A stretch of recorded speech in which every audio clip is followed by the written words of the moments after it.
there, welcome back to Atomate's Templates for PowerPoint. In the last video we talked about the layers and they contain the information that we're going to want to change out. So now we need to know how to access the layers and how to customize them. So let's talk about the best way to do that. First of all, the simplest thing you can do is you can click using your selection pane and you can click on the different groups right here. And as long as they're in the open, you can access them and change out some of the information. For instance, the business card here, we have the logo. All you need to do is go to the logo, right click, and go down to change pictures. And then go to change picture from a file and click on that. That will open up your files. Now you should have uploaded the logo that you want to change it to. And when you do, make sure it's a PNG file, or a PNG file as we call it.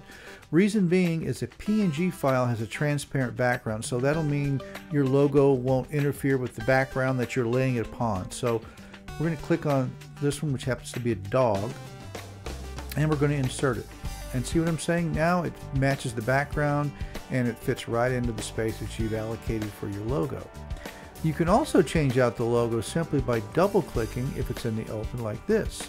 Instead of using the selection, you just double click that, right click it again, change picture from a file, click on our PNG file, make sure it's a PNG file, and insert.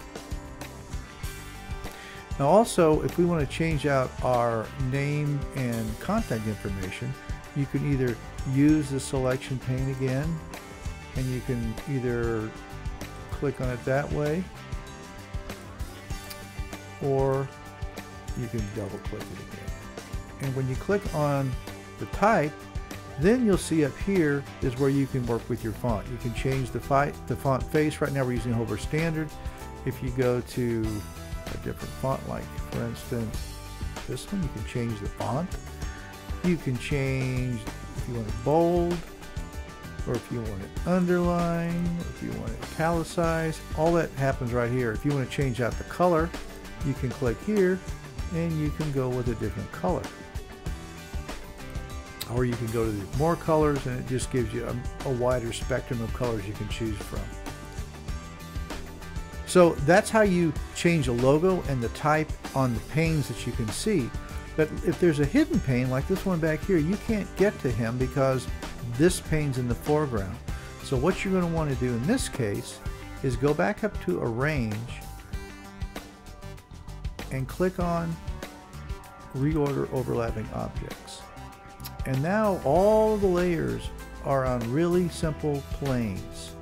And this one right here, plane number 4, is our hidden layer that you're going to access. So what you want to do is you want to bring it to the foreground, hit OK, and there it is. Now you can access it. So just like we did before, we're going to double click the logo, right click it, go down to change picture from a file, click on our PNG, and click insert, and there you have it. And now though, our image you can see is now in the foreground, and you don't want that. You want that to be back where it was, or when you start your video it's going to be the first thing that appears, and at this point we don't want it out. So what you'll want to do is, again, we want to go back to our Arrange panel, which is right here, go to Reorder Overlapping Objects, and now we're going to drag our first image back to the number 4 position where it was, hit OK, and now it's gone. In fact, you can just see a little bit of the dog's head right there. So when you play it, I'll show you how the changes were made in the video. And in order to watch it, if you click Animations and Preview, you can now preview what you've just done. Try doing them yourself, and you'll probably need a bunch of these. You could try one of those tax software programs, but again, need help?